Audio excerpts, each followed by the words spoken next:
National PSI Exam Prep, page 3. B. Types of agency created by a fiduciary agreement. Number 1.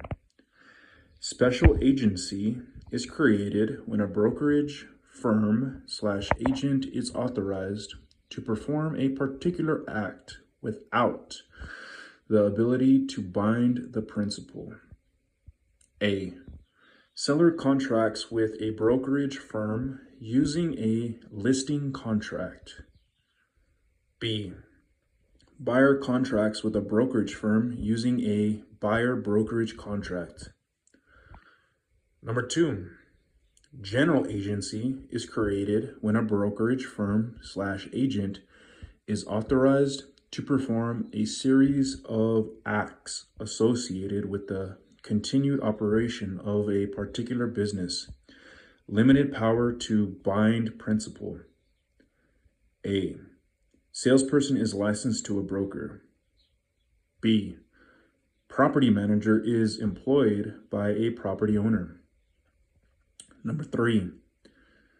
Universal agency is created when a brokerage firm/agent is authorized to perform in place of the principal. Total power to bind principal.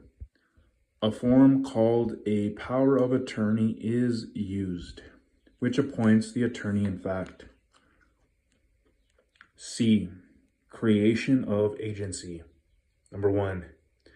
Express agency is created through an oral or written listing or buyer representation agreement. Number 2. Implied agency is created through the actions of the parties and should not be used for listing as it is not in writing. Number 3. Real estate contracts should be expressed. D. Liability for another's acts. Number 1.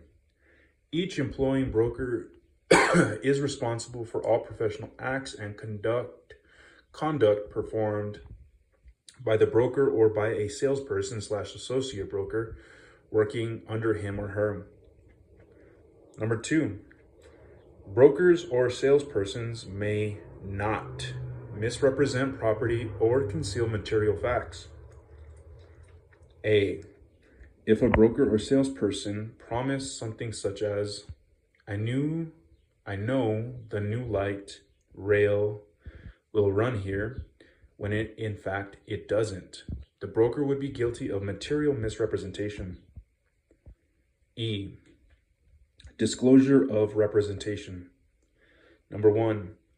Disclose representation, either orally or in writing, prior to showing or receiving any confidential information. Number 2. If representation changes, a new disclosure is required at once.